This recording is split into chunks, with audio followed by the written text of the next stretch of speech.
Ernie, Guess who's here? you made it back. I am here. I am so proud of you. 2 in a row. 2 in a row. Maybe we'll make it to 3. Maybe. Maybe. We're going to try. We'll have to see. But, hey, man, another week, another guest. Yeah. This is actually a special one because you got in my comment section there, and you were like, hey, man, have me on the podcast, have me on the podcast. And, I was like, well, hey, man, shoot me an email, and, gave you the email, and here you are. Nick from Nick's Performance and Auto. Right. Welcome to the podcast, buddy. Thank you, buddy. Well, Nick, like we ask everybody at the beginning of this podcast, what got you into this world of horrible financial decisions? Man, I ever since I was like 16, I got into cars and just started working on them at the high school and stuff, and in the evening times. And my first car was a '67 Chevelle. My brother actually gave me, and I would come home every evening after school and got there and tinker with it and start messing with it, and that's how I kind of slowly started getting into hot rods and cars and racing and stuff. Yep. All right. So where'd you start at? Where I started at was I bought a 70 Nova. My first car was a 70 Nova, and I bought it in like 2005. I had it like 25 years. Still got the car, and started with it, and I originally put a big block in it way back before LS came out. Put a big block in it, and then slowly started going to the track and running it on motor, and then I put some nitrous on it and started spraying it, and the car started out running like 720s, and then I put 150 shot on it and went from 720s to 6.0s. So I ran nitrous for a long time and started out with my Nova, and I ran my Nova for probably 5 or 6 years, and then my cousin had a S10, and I wanted to get away from running my Nova because the car's it's real nice. It's a street car, and when I bought the car, I paid $10,000 for it, and it's got a nice paint job on it. It's clean interior. I've been offered $25,000 for it, but the cars are like real sentimental value to me, so I've never really sold it. I actually bought the car on kind of on hard times. So that's where the sentimental value comes in at. And I had told myself when I bought the car that I would probably never sell it because I ended up getting it on hard times and stuff. So anyhow, I started running it and run it for a while, and then I kind of wanted to get away from running it because I didn't want to tear it up. Because it was getting fast. It was running low 6s, and I mean it had all full interior, full exhaust from front to rear, and I didn't want to tear the car up. So my cousin had an S10 86, and I ended up buying it from him, and went there, and it had a small block in it at the time when I bought it. So by this time, LSs had been out for a while, and I wanted to put an LS in it. And at the time, I was wanting to go LS, but at the time, my financial, it wouldn't let me go. I was wanting to do an LS swap. Actually, I was wanting to do an LS swap on the Nova at the time, but I never got around to it. So when I bought the truck, I just decided to go on and just put an LS in it right off the bat. Because at the time that I bought the truck, I was financially able then, because it was on down the road, and I was financially able then to finally get into LS and start messing with LS some. So I ended up putting a LS in it, and I put a stock 5.3 in it and started setting up the truck, because when I bought it from my cousin, it wasn't set up or nothing. It didn't have no motor in it. It had no transmission in it, no rear end in it. I mean, it had a factory 10 in it, but so I slowly started building the truck, and first went to the junkyard and got a aluminum 5.3 and put in it. And no junkyard 5.3s, man. Junkyard 5.3s. Can't beat them. And man, my goal was to see how fast I could go on a budget with a bone stock 5.3 because I know, there's records been set on 5.3s. But I wanted to see how fast I could go on one, on a budget. So I took and put aluminum 5.3 in it. This is literally what I did to the engine. And later on down as I keep talking, you'll realize that, wow, it's crazy how you can do that with a bone stock 5.3 out of the junkyard. So what I done is I went to the junkyard right here in Spring Lake, and got an aluminum 5.3, brought it home, put it on the engine stand, and this is all I did to the motor. I took 2 pistons out of it, made sure the rings was gapped enough for boost, put the 2 pistons back in it, never put no rod burns in it, never put no main burns in it, never even put a new oil pump in it, never put a new timing chain in it. I put a muscle car oil pan on it so it would clear the truck. Put a turbo camshaft in it, Summit 8706 camshaft, and changed the springs on the head, put dual valve springs on the heads with a new set of head gaskets. I put it down in the truck, put a power glide behind it with a trans brake, and put a 9-inch Ford on it. Went at the time, I didn't buy the rear end from straight out from like Quick Performance. So there's a guy in Clinton at Carolina Performance. Anyhow, I took the housing down to him, and he narrowed the housing and then welded the ends back on it for me. Okay. And then I just ordered the axles and then put the rear end under it. And then one thing that I bought that was money well spent was the Calvert split monolease for the S10s. Yeah. I realized Billy just put some on his truck, but Ben had them on my truck, and they work real good. So I ordered those and put them on it with CalTrack. And then I put a set of Pro Bracket drag radials on it and set it up like that. Then what I done was, S10s don't have a lot of room up front to put turbos. So what I done was, and I mentioned it y'all earlier, if y'all know Kinston Carter, he's the announcer at Dig or Die, but it was his idea, because he stays like a couple houses down from me, so we're neighbors, and it was his idea he was like, man, won't you put the turbo in the bed? I was like, oh wow, that'd be plenty of room back there. That'd be pretty cool, and it'd be different. There's some guys already got them set up like that, but it would be different. So he kind of talked me into it. So what I done is I ordered a 85102 VS Racing turbo, and then I think it was last winter that me and him just buckled down on it and started building it. So I put it in the shop, got it on jack stands, and then I had some mid-length headers on it, and we went under there and I put stainless exhaust on it and put V-bands on the mid-length headers and run 2 exhausts back behind the cab and then wide into one pipe and then turned it and came up through the bed of the truck. And then we put a V-band flange on the 3-inch pipe coming through the bed, and that's where we mounted the turbo at. So as we're building it, some ideas was coming into my head as we mounted the turbo in the bed, and I was like, I had to order because the exhaust, I had to realize where I was wanting to run the exhaust, and I wanted that to be different too. So what I decided to do, I ordered a 5-inch mandrel bend 90, and I got a 5-inch mandrel bend coming up straight up in the middle of the back of the truck. That's where the exhaust is at. And then as we mounted that, I told Kinston, I said, you think, because when I ordered the manual bend, it come with a slip coupling on it. Mm-hmm.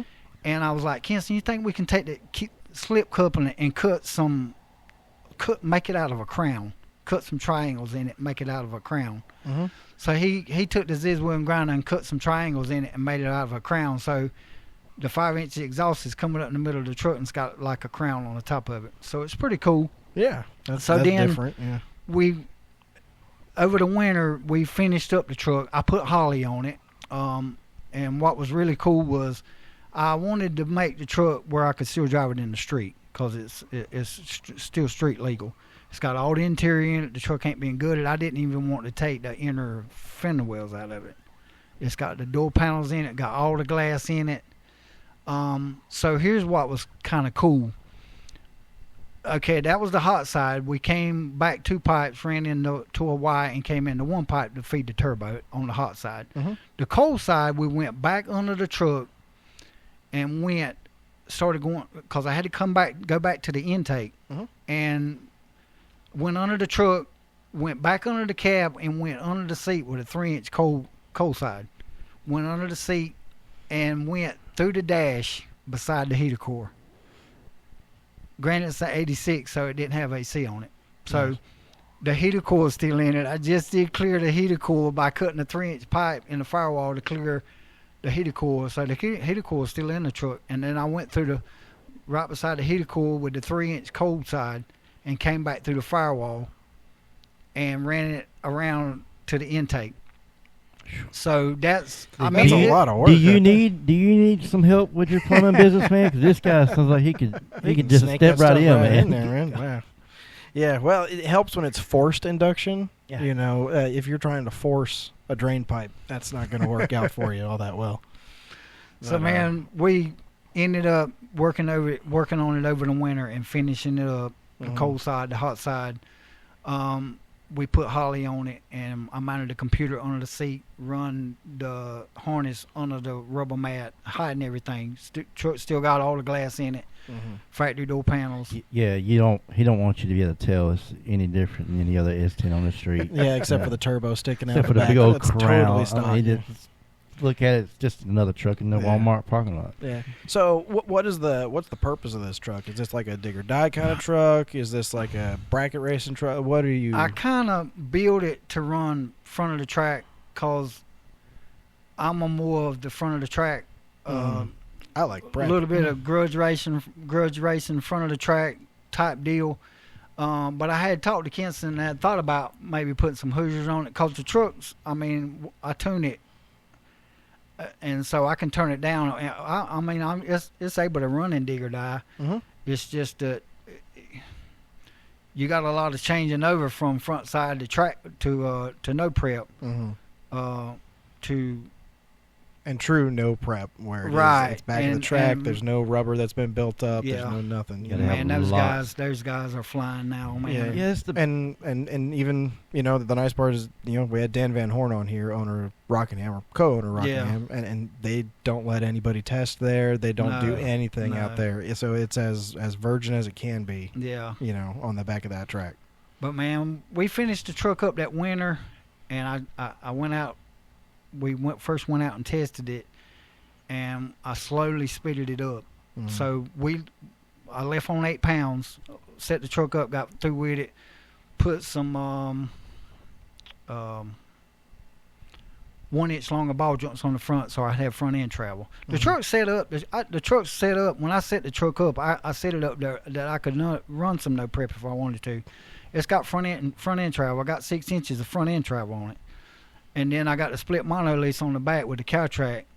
The truck I could run no prep if I really wanted to, and I had talked to Kinston the other day about putting I got a set of Hoosiers. I had thought about putting some Hoosiers on it and put some weight in it and turn it down from the line at digger die, and then slow it in mid track. Mhm. Slowly start turning it back up. But man, I do a lot of LS swaps too, and I stay busy Mhm. for customers doing LS swaps for them, man. And I just told Kinston that right now we've been running that some at Rico 710. We've been running some free entry races. Mhm. And we went to Rico a couple of weeks ago and actually liked to won. I won 4 rounds and had 2 more rounds to win. And my wastegate's under the truck. Like I said, when I was running the pipe work, we put the wastegate under the truck. And I was in the third or fourth round, and then got ready to leave, and the truck left lazy. It didn't leave hard. And come to find out, we come back, check the data log after we made a pass, and come to find out the boost wasn't right. Come to find out the wastegate under the truck on the V-band clamp had turned up, and melted the boost lines. So I only left on 8-pounder boost instead of 16-pound. We now get back to first running the truck. We first went out with the truck, left on 8-pounder boost, went out the back door at 23. The truck went 6 flats. Then we come back and we slowly turn it up. We turn it up to 10-pound, or 10 or 15 pound, and went out the back door about 28 pound, and the truck went 590s. Okay. And then we slowly turned it up some more, and now the fastest it's been is 560s. Okay. It ran that the other week at Rico. It went 560s, and it still ain't even turned it up yet. Well, it's still leaving on 16 pound, going out the back door at like 28. It's right at 30 pound. But the next step is I want to put a bigger camshaft in it, and that way I can turn it 8,000. Because right now I'm only turning at 7. 72. I'm shifting at about 72. More RPM is definitely better when it comes to that. That's why I love the Coyotes, man. Yeah. I'm a Coyote boy. Yeah. You know, and the new one we're building, we're going to be shifting her. Well, we can shift it at 10,000. We're not going to. We're going to shift it at like 92. The Coyotes be conservative and only shift it at 9,200. Coyotes is bad too, man. But yeah, getting back to, man, it's a bone stock 5.3 I got out of the junkyard, and it's when I change the cam in it, I'm hoping that it can go low 5s with it. On a bone stock 5.3 out of the junkyard, man. Them motors is tough. That's one of how many the miles best motors did it have on it? Do you know? I want to say it had 200,000 some miles on it. Oh, so it was perfect. It's boost ready. Built in. Yeah, You know, that's one of the things we've talked about on the podcast is a boost ready, LS motors. Yeah. It's because I'm sure if you went there and that thing only had 80,000, 100,000 miles on it, probably would have passed over. Yeah, I probably would have had to get the rings on it too. Yeah, you're like, I got to do some work to it. Yeah, but that one's got 200,000 miles on it. I'll take that sucker. Right. And that's the funny part about the LS world. Your junkyard motors. That might be the only actual motors that you charge more for it to have 250,000 miles than 100,000 miles. Yeah. That's how weird our racing minds work, because the average consumer, they're going to want one that's low mileage, 100,000 miles. We're going to pause real quick.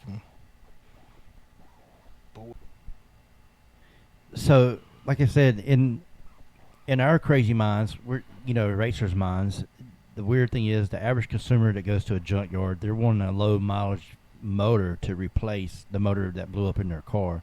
Where us, you might actually pay more for a motor that's got 250,000 miles because it's already broke in. Like you said, that's the weird thing about the LS world right now. Yeah. Is that you go to a junkyard, you're walking around, you're like, man, that was 100,000, man. No, I don't know. I have to do a lot of work for that one. I'd just rather have this 250 over here because I know I won't have to do much to it.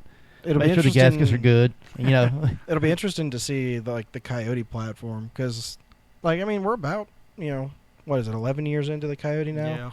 Yeah. So it is starting to get to the point where you're having junk cars, it'll be interesting to see, are those the ones that you want, 100,000, 200,000, 300,000 mile Coyote, or do you want a really low miles Coyote that'll, like the LS's, as is found out, we want a higher mileage one because it basically bleeds off all the extra boost. So it's not so tight that it allows itself to blow apart, which is probably what yours is doing, right? It's going, yeah, man, I'll make some power and I'll let you have it. But it sort of saved me a little bit of work too by having more miles on it. It kept me from taking all 8 pistons out and gapping the 2 top rings on each piston by having that many miles on it. If it didn't have that many miles on it, I probably would have had to gap all the pistons. All loosey-goosey on you. Yep. What about you, boss man? Are you is he teaching you how to pull pistons out and gap rings and all that stuff? Yes, I've been watching him a lot and learning what he's been doing and watching what he's been doing and learning a lot of stuff from him. Yeah. So you work in the shop with him? Yeah, sometimes. Okay.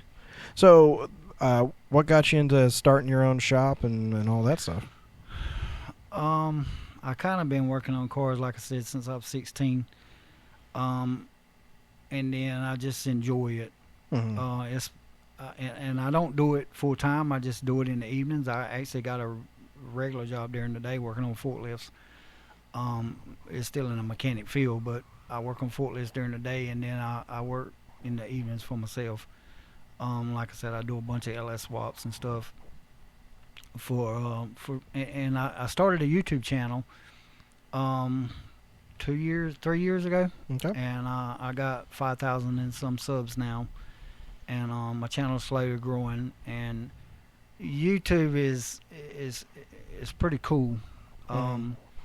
It's the all devouring beast though, as I Yeah. call it. You know, like we're doing our best to be consistent and put up stuff, Right. but like you have to keep posting, You you do. have to You keep do. editing, you have to keep going. You know, because you lose that momentum. You know, and it's people will go Yeah. somewhere else to watch something else. Yeah, and they that's do. perfectly fine. They do. And I've learned a lot since out of the 3 years I've started my channel. Well, let me get back to the inspiration of starting the channel. I was in Fayetteville running my Nova one day, and Jay Malcolm come up to me and ended up filming my car while I was running it down there. And after he filmed my car, it gave me the inspiration to start my own channel. I was like, oh, man, I want to start my own channel. I got a lot, that I can film and put out there. So I started my channel, man, and I could probably tell anybody that starts a YouTube channel, this is what I did. You got to have 1,000 subs to start getting paid, and you got to have 4,000 watch hours. Yep. So, man, when I started my channel, I was like, man, I got to try to get these 1,000 people. So, dude, I was everybody I seen that looked friendly. I mean, I didn't aggravate them, but if I seen somebody, I would say, and that's how some of my 1,000 I got. I would see somebody out and about, man, and if they would look friendly, or even especially if I thought they mess with cars, I was like, dude, do you watch YouTube? Yeah, man, I watch YouTube. Hey, man, subscribe to my channel. I got a YouTube channel, and that's a lot how I got my 1,000 people. And then at the same time, I would go to the drag strip, and at the time I wasn't doing as much mechanic work as I'm doing now, as many swaps and stuff as I'm doing now. So that was less stuff that I could use as far as the mechanic field to film. So I would go to the track, man, just take my phone and film the races, or go to the digger die and film the digger die, and then post it, and then slowly my channel started growing, and my videos started growing, man. And the more you do it, the better you get. Like some of my videos now, I've learned in the editing part how to put the slow motion in them. I actually just did a video on a SS Trailblazer. I put a gear in it, man, and caught the guy coming down the road. You just gotta look around and catch the scenery. I caught the Trailblazer, and the guy drives in on the street. I just put a gear in it with a turbo on it, so he could leave the line a little harder, and it would make the turbo spool a little bitter. So I catch him in, how trees cover a road, and it's like a dark spot coming through there. Yeah. Well, it was like down the road from there, and I caught the Trailblazer coming through there, and I filmed it as he rides by. And then I get on my editing app, and I put it in slow motion and stuff, and then I have music in it, and then I use the free music, so I don't have to pay for it, and I don't get Of course. copyrighted too. Yeah, gotta love when you see that little copyright strike pop up on you. Yeah, and I got 1 or 2 out of the 3 years I've been doing my YouTube. I want to say I got about 3 copyrighted. They said you can either take them down, or you can just take the music out of them, or redo them and put a different song in them. So, Yeah. Man, out of the 3 years I've been doing it, I've learned a lot from it. Yeah. Yes. What I was going to ask you, how long have you been doing your channel? On top of the racing stuff, I know you said you've been doing that since automotive stuff since 16. 16, yeah. But you've been into the YouTube stuff for about 3 years now. 3 years now, yeah. And my channel's, like I said, I got 5,200 people at this point right now. And that's why I kind of reached out to him about trying to be on the podcast, because I had never been on a podcast. So this is our first time, me and my son. And then I felt that this would help his channel and help my channel, because I can tell all my 5,000 people to go subscribe to y'all's channel or to Please his do, right now. to his podcast. And then by you posting the Mhm. podcast, it helps my channel also. Mm-hmm. Yeah. So Well, any ideas out there, man, that help the channel grow, it'll help. yeah. We're all about win-wins here, especially at Everything in Racing. We have some veteran racers, even youth. It's awesome having the youth in here Mm-hmm. and sharing their stories. We plan on having some mother-daughter race teams on here before too long. But it's just helping put a name with a face. They walk by you at the track and they see Nick's Performance and Auto. Right. They want to be able to, they'll be able to know your backstory and be more approachable to you. Yeah. And I love the stories that we get out of these podcasts, man. Mhm. That's my main focus is to one thing he knows I highlight is what's some of the hardships or what's one of the craziest things that's happened in your racing career, either on the way to the track or while you Mhm. were at the track in between events, or you had a great showing and on the way home everything just went to crap. I mean, I know one time I was headed to Dig or Die because I haven't really run my truck at Dig or Die, but I have run my Nova there in the low budget nitrous class because ended up the Nova's got an LS in it now too, but I got nitrous on it. I've never really changed it over to turbo. I know one year I was trying to get down there and I was running behind and was trying to had supposed to been there at a certain time, and I was rushing to get there.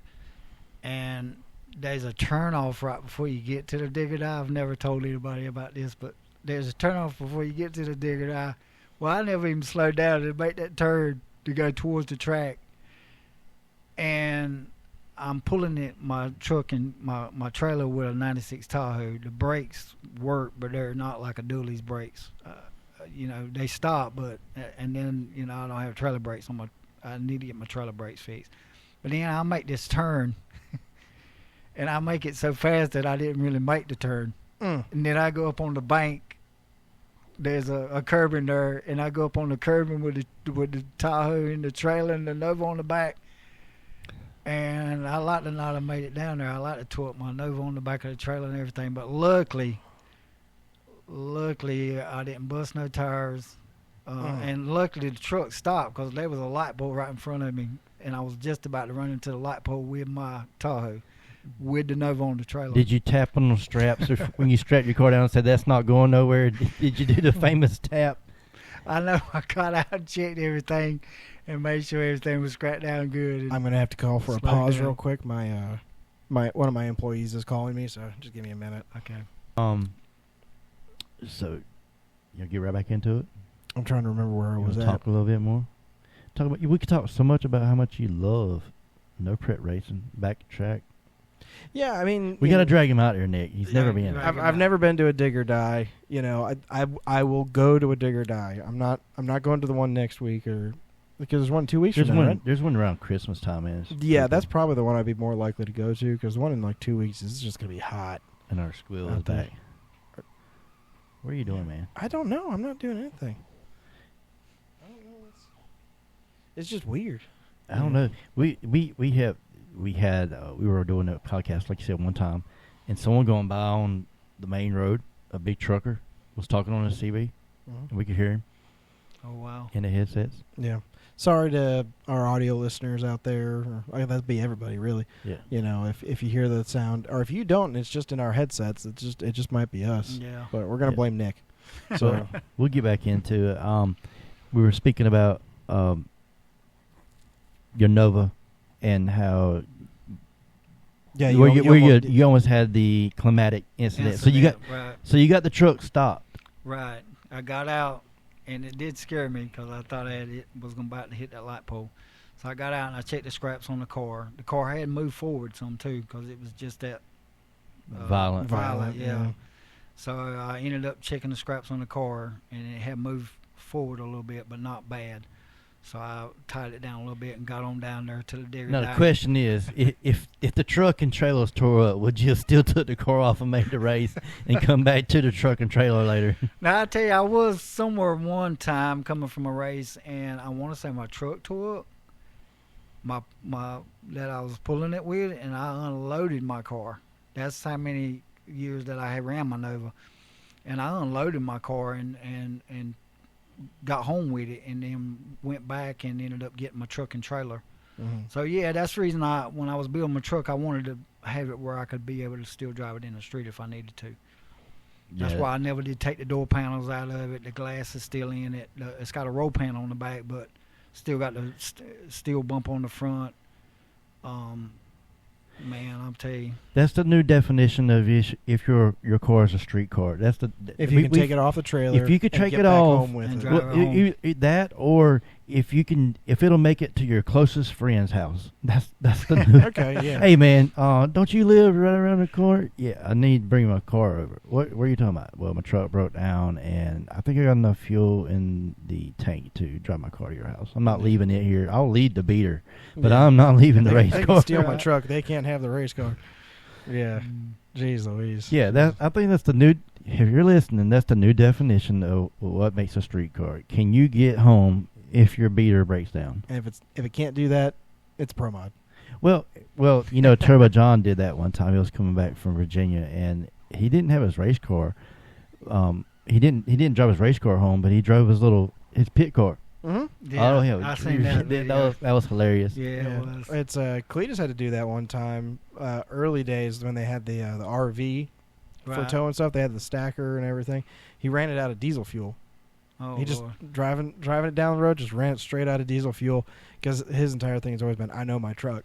It might say it's on empty, it's not on empty, right? Well, that time he ran it straight out, so he got Leroy out and had to drive Leroy. I think it was 30 miles to go get diesel, and then 30 miles back, Yeah. right? But to get it primed and everything, they had to do that trip twice to get enough diesel to get it To get it all primed up and then get it to where that gas station was. And Man. it took him a couple hours. I'm like, hey, look, that's YouTube though. That's all Yeah, content. it's He was all smart content. enough, to break out the phone. And I Yeah. think that video did like 2 million views or something like that. I mean, Yeah. it did really well for him. Y'all had Turbo John on here too, didn't you? Yeah, we had Turbo John on here. We had John Doc on here. Yeah. Pro Mod Randy. Yeah. Some really cool Well, guys I- recently. A lot of times when I go to the race and stuff, I'll be around John and them. Mhm. Turbo John actually only lives 5 minutes from here. Yeah. Yeah, so. Man, and John, I got to give it to him, man. We was talking about it a couple weeks ago. Me and a friend of mine was like, man, John posts a lot. And Mhm. there's nothing wrong with that. If he can do it, then, good for him. But, man, I'll be so busy. I want to post more than what I post. But it's like, man, and sometimes I should post on some of the stuff that I'm working on, which I do. But sometimes it's like if you're doing a real smaller job, you don't post it. But, man, I wish sometimes that I could post as much as he does. And maybe eventually I can, but It's a hard reminder. You have to remind yourself to do it. I know a lot of guys you that are do. doing it like you do it. They actually bought a little GoPro to put in the Yeah. corner of their shop. So even if they can't commentary, or if they can't be talking face to face with the camera, Right. if they're recording from the corner, they can just go back and get Mhm. some time lapse off of it or something. Say, yeah, this is Right. where I was. Da, da, da. So, Right.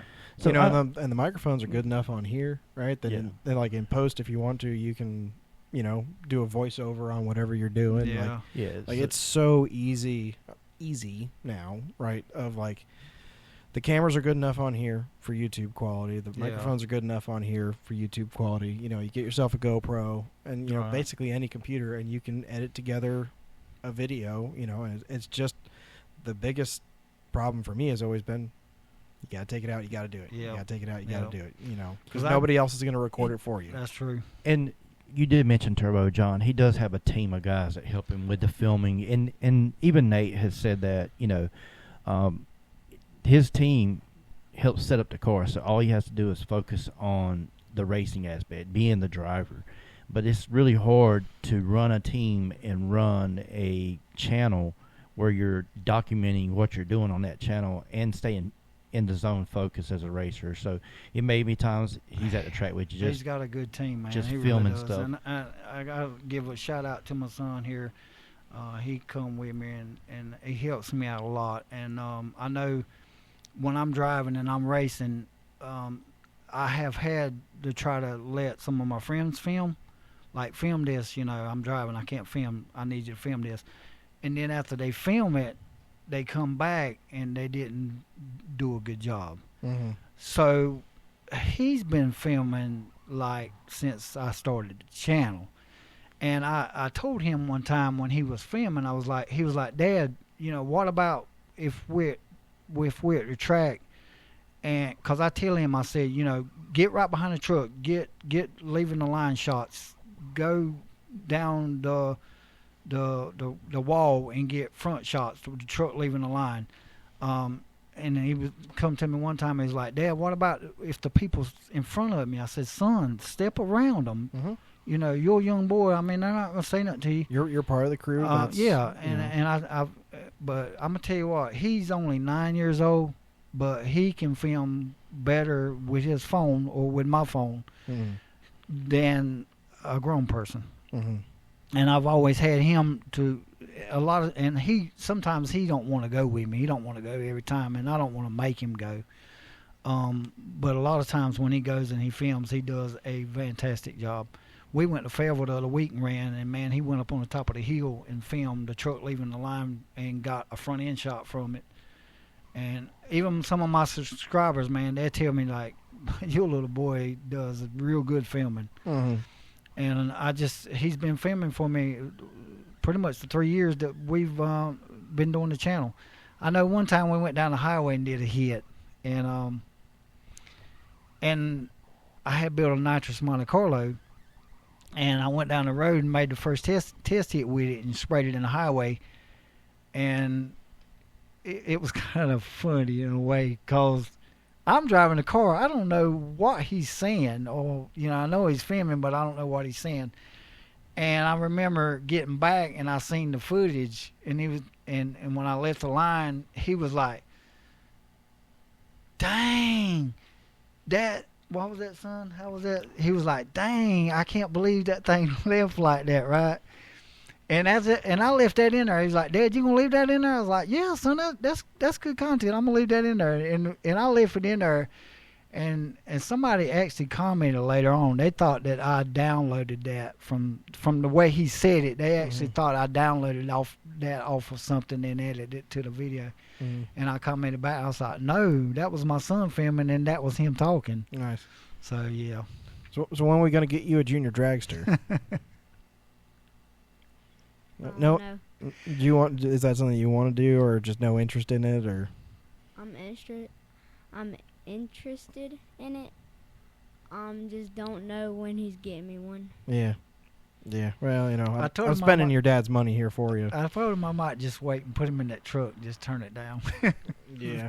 Might be useful if he could see over the steering wheel and reach the pedals at the same time. Yeah.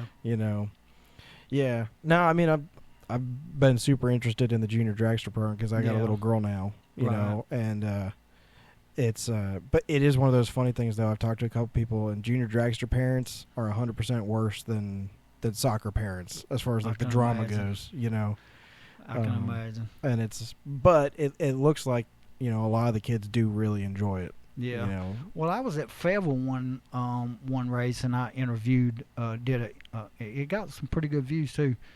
Did like an interview with a young lady, her and her dad. She was driving a junior dragster, and I filmed her junior dragster and kind of interviewed her, and made a video out of it, and it did pretty good. Mm-hmm. It got pretty good views. Yeah. We had William Blake Toller on here. Yeah. They do a lot of junior dragster racing. He's won a lot of. Those little things be getting it too. Some of them around 80 miles an hour in the eighth? 80, 90 miles an hour, some of them. Yeah, those little motors be getting it. Yeah. And like when you get to the upper levels of it, it's a billet block and a billet head. And like they're squeezing every little bit of power they can. I can imagine out they of spend some money in those little things too. Mm-hmm. Yeah. Oh yeah. But I mean the entry level ones, they're not that bad. I think like I looked at Facebook Marketplace a couple times, and you can get the smaller ones, the entry levels, and it's like $4,000. Right. And it's running, driving, good to go. That's the whole junior dragster. That's the whole motor? Junior dragster. Okay. Again, it's the lowest level one you can get. It's not going to go that fast or whatever, but it's a starting platform. Yeah. At least. Yeah. It's a long, safe go-kart at that level. That's what it is. Yeah. I mean, Yeah, but But- for teaching the fundamentals, though. yeah. Right. It, You it know- still works the same as any four-door car or race car. Yeah. I mean, it's still got the same reaction times. Still got to run the same times. It's a good learning experience for the youngsters Mm-hmm. on the tree, the burnout Mm-hmm. of getting ready later on in life to getting something faster. Yeah. Learning how to pre-stage a stage. Yeah. And I love it at events, man, when I see the youth, all of the junior racers all gather around each other and they're just talking. They may be talking about racing. They may be talking about something from school or Yeah. Pokemon or something. I don't know. But Fortnite, I think. yeah, they're just over here having a good time, man. And you know, I just see the future of our sport, and I'm hoping that we are a big part of that with everything in racing, Mm-hmm. and even especially channels like yours. People, Yeah. you know, our youth, they're not going to have books and magazines like we had, man. They're you know, the magazines. There's still a few out there, but that's what my dad and probably your dad used to read magazines. Man, They learned from Hot Rod Yeah. and Motor Trend and all those. when I was about 17, like I said, I started working on cars at 16, and then back then it was Hot Rod, man. Actually, I still have a tote at home about this deep and about this long, full of Hot Rod magazines. And I learned a lot out of back before, the internet was as popular as it is now. I learned a lot from magazines. I learned out of one magazine. I still have that Hot Rod magazine. I learned how gear ratios work from that magazine. As far as when you change gear ratios, tire height works with gear ratio. And most of the time, everybody that's drag racing runs a 28-inch tall tire. They've recently come out with some 26-inch tire classes, but even before then, they would mostly run 28s with a 410 gear or a 456 gear or a 390 gear. Mm-hmm. That's the most random gears that are used in drag racing in the eighth of a mile. And 410s and 456s calculated with a 28-inch tall tire is normally running with nitrous also. Mm-hmm. So that's like my truck. I got 28s on it. I had a 390 in it, and I just took the 390 out and put 410s in it, and I put the 410s in it so it would lead the line a little harder. And it helped it. It did. It helped it. And now what I got to do next to it, it's been like I said, it's been 560s. So what I want to do now is I'm getting ready to, next thing I'm going to do is put a cage in it. That thing's running 560s with no cage in it. And everybody's been getting on me. Even my subscribers have been getting on me. Nick, you need to get a cage in that thing. You need to get a cage in that thing. So I've I've bare already, minimum a 6 point, man. 6 point Yeah. or 8 point or something. Yeah. You know, it's that's been one of the big things we harped on here is you got to have the safety stuff. man. You know, Yeah, safety. like at bare minimum, you got to have a helmet on. You got to Right. need a, if not a Hans, at least the neck Right. sock that keeps your head from going side to side. You yeah. know, it's because you owe it to him really right. to take your own safety seriously. You know, well, especially running down there at Fayetteville. Yeah. Right. I looked at a couple of your videos. You ran 3 cars there one night, Yeah.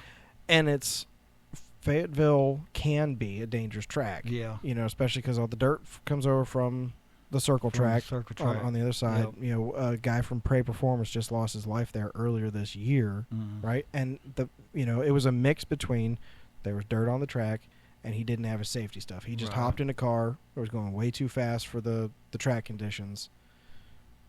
Brakes locked up at the end, didn't stop the car, and Right. took his life, right? Yeah. And it's Safety, man. it's It's that very quick important. that Yep. it can happen. So we've always been on this channel like safety. Safety. It's Safety. part of the reason my car's being down so long this year. Yeah. Is we're stepping up our safety game. Yeah. I already got my cage, and what I'm going to do is I'm going to put the loop behind me and the bars going down the door, Mhm. and I'm going to run them to the frame instead of to the floorboard. I'm going to end up putting it in myself. But then I said also, once I get the cage in it, I can put my 5-point harness in it, because right now, man, I'm all running on this factory seatbelt Mhm. and a helmet. Yeah. And that thing's running 560s at 120 miles an hour. Man, Yeah. that thing turn over, it'd kill me in there. That's outlaw. That's outlaw racing, but at the same time, I mean, there's so much modern technology nowadays for us to take advantage of. Yeah. So it definitely, I mean, we all know our limits. Yeah. You're not, if it's running faster than a factory vet or factory Coyote Mustang at this point, I mean, those cars really almost need it from the factory themselves. Yeah. I mean, so anything that's running faster than that, technically, in my opinion, you need at least a 6-point. A 6-point with a decent seatbelt system, containment system. Yeah. I mean, it's just, I mean, it's like I said. I mean, even the Corvettes from the factory now, you have to go take a course or something to even own a brand new Corvette. To buy one, the newest ones. The special edition ones. Yeah. Like the Z06s So and stuff. cars that are running those kind of ETs. I mean, you have to have training, but that's the biggest thing. A lot of guys say it's not going to happen. It's not going to happen to me. Well, parts fail. Number one. Yeah. And parts fail. Yeah, you might check your car. Everything might be tight, but the guy that rushed up there to almost missed a turn, getting into the track, he didn't have the time to check those load notes. He didn't have time to see those other things, or and if they come in your lane, there's nothing you can do. So it's not, they say race the track when you're just racing competitively, but when it comes to safety, you're racing against the other cars' failed parts. Yeah. I mean, that's really what you're doing. What's his name? The guy who builds Tim McCanus. He harps on people in their cars all the time. He says, if you look at a car and it just looks like something that you don't together, just don't run it. Just don't run it. And he harps on safety. I mean, like I said, everyone gauges their safety needs based on what I can do and how I can contain my car, but you can't control what the other person has. So, man, I had a set of I just put a set of RC comps on my truck. God, they was expensive, but that's what I wanted because they're different. Everybody don't have, well, people has them, but you don't see them on a lot of S10s, not street like type S10s. But anyhow, I had a set of jig stars on there, and I had the Acorn lug nuts on it with 1/2-inch studs on the back. And Kinston kept telling me, "said Man, you need to get my Acorn lug nuts off of that truck." He said, "'Cause that truck's leaving so hard and all that from the line." Man, I got like a 132 60 foot, and he was like, "Man, you need to get the Acorn lug nuts off of that truck." So I listened to him, but then I still hadn't got the wheels off of there. So when we did the gear change on the truck, and I pulled the wheels off of it, I had a 1/2-inch quick performance studs in that truck. And when we looked at the studs on it, it was already twisting them around. And when Kinston seen that, he was like, "Man, I told you you need to get them Acorn lug nuts off there." And that was one of the reasons that pushed me to put the RC comps on it, or put shank lug nut wheels on it, because the shank lug nut goes through the wheel and bottoms out at the hub, and it's more it's more torque force on the lug nuts, and that was one of the reasons that I kind of pushed me to put an RC comps on it, because they got shank lug nuts on them. But man, I seen that, I was like, wow. So sometimes when he tells me that I need to get something done, I'll be working on it. Yeah. I mean, it's just constant upgrade safety, upgrade safety. And it's when you get to a certain level, like, it's not fun to spend money on safety, right? It's fun to spend it on a new cam, a bigger supercharger, a bigger turbocharger, more nitrous, right? That's the fun part. New motor, right? It's not fun to spend it on a 5-point harness. It's not fun to spend it on the right wheels and the right studs, right? Something that you don't think is going to make you go no faster. Yeah, it's not going to make you go any faster, but, what it ultimately does is it allows you to go faster. Right? And it's, at some point, we're all going to have an incident on track. Yeah. Right? And we hope that it's the kind of incident where you don't tap the wall, you don't blow a motor, you don't whatever, right? But if, John Dock was on here, right? And one of his main things is, if you have the safety equipment, wear it. Right? Does not matter whether you're in a 3-second eighth mile car or a 10-second eighth mile car. because that 10-second is just as capable of killing you as that 3 Yeah. second, right? I watch a lot of John's videos too, and he always got his safety stuff on before Yeah. he makes the pass. And man, like I was in Fayetteville the other day, and I drove my truck and another truck and a car. I drove 3 cars that night at Fayetteville. Now I always make sure that I'm buckled up, my helmet's on.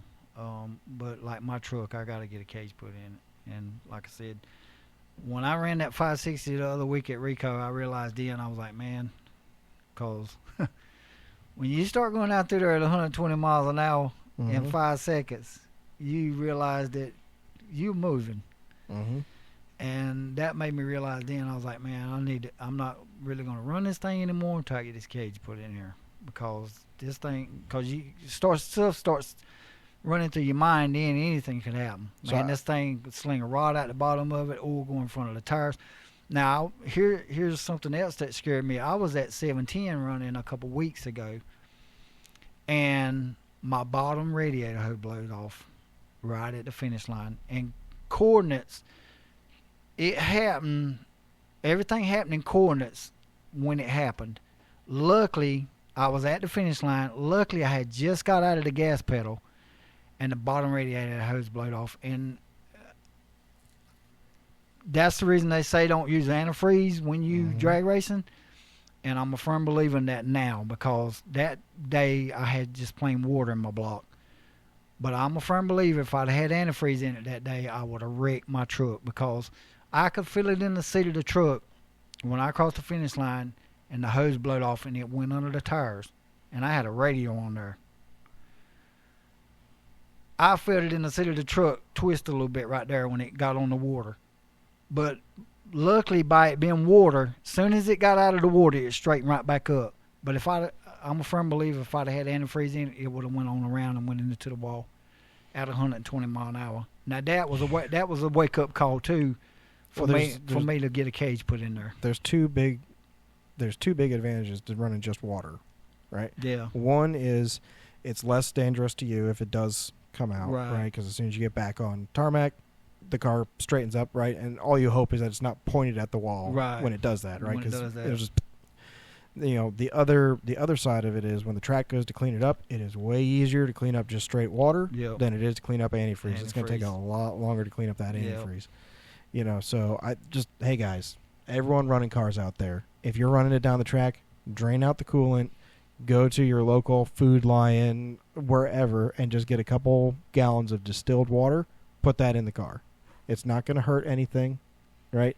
And if you do have an incident on track, it's going to make everybody a lot happier, Yeah.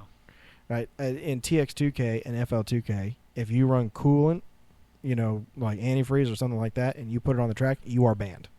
Oh, Like, wow. you're done. You're out, right? Because it is such a big event, and there's so many people trying to run. There's such a tight schedule, right? Yeah. That you shut down the track for an hour, they're not giving you a second try. No. You don't get to go and ruin it for everybody They again. don't have room for arrows there. Nope. Yeah. So it's a one strike policy there, and they tell everybody, run water.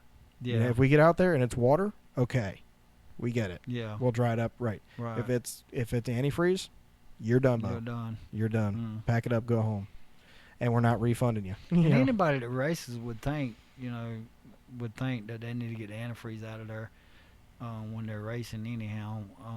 But it's the same mentality for the safety stuff. It's Yeah. not going to happen to me, Yeah. right? It's Yeah. inconvenient. I spent all that money to put that antifreeze in there. Yeah. You want me to take it out? Right.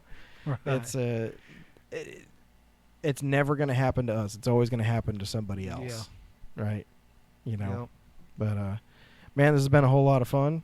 Thank you very much for coming Yeah, on. I appreciate it. Nicholas. Thank you for coming on, buddy. I'll be watching the YouTube channel, see when you get your junior dragster. All right. But you guys definitely thank you very much for coming on. Where's Appreciate the you best having place me. people could follow you? I don't have a Facebook. All I really have is my YouTube channel, which is Nick's Performance and Auto. You can go and subscribe to that and comment. And most of the time, when someone comments, I try to get right back to them. Mhm. I have a lot of people ask questions on some of the LS swaps and builds that I do. And they comment, and I comment back. Mhm. I try to. when I started my channel, that's something that I tried to tell myself that I wanted to try to do. But it's probably harder to do once you get like 100,000 subs. Is answer to everybody. Well, and, once you get to that level, there's just a certain amount of hate and crap you just got to avoid, because there's people who have nothing better to do than just post up nasty stuff on the internet, and you just got to ignore it. Yeah, but most of the comments I try to apply back to. But yeah, you could get up with me at Nick's Performance and Auto. Yep. And where's any future events or upcoming events you're going to? I'm going to try to get my cage in my truck, and after I do that, I want to put some shocks on the front end of it so we can turn it up more, because the front end's, with the long travel on the front end of it, the front end's coming up, and if we keep turning it up, I'm scared that it's going to start going in the air. I don't want that, because I don't want it coming back down busting the oil pan. So I'm getting ready to put some two-way adjustable shocks on the front end of it, and that way I can turn it up and keep the front end down. By shock adjustments. I'm going to do that, and then after I do that and put the cage in it, I'm going to run it a few more times, and then probably the first of next year or on into the fall, I'm going to change the cam in it and put another set of springs in it and see if I can't go some low-fives with it. Okay. But most of the low-budget races around here, like 710, Rico, sometimes Rockingham,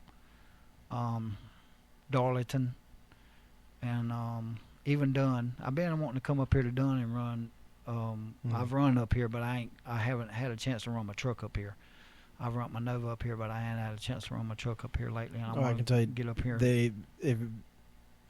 So they're rule there because they're a sanctioned track and all that. So if you run anything faster than a 630 and you don't have any cage in there, that's your only run. That's one of the reasons I ain't come up here and run yet. They caught me on that one. Yeah. I didn't know what the number was, and actually right before I ran it, I asked the guy at the starting line. I was like, hey, we're getting close to that area where I'm thinking about putting a cage in. I was like, what's y'all's number? He's like, 630. Yeah. I ran out there, ran a 636. I want to say Piedmont's like that too. I went to Piedmont one time and I made a pass and went down through there and went like low sixes. When I come back to the starting line, the guy tapped over with. He was like, I rolled my window down. He was like, hey, next time, he said, you can run tonight, but next time you come back down here, you better have a cage in that truck. And I'm thinking, well, okay, cool.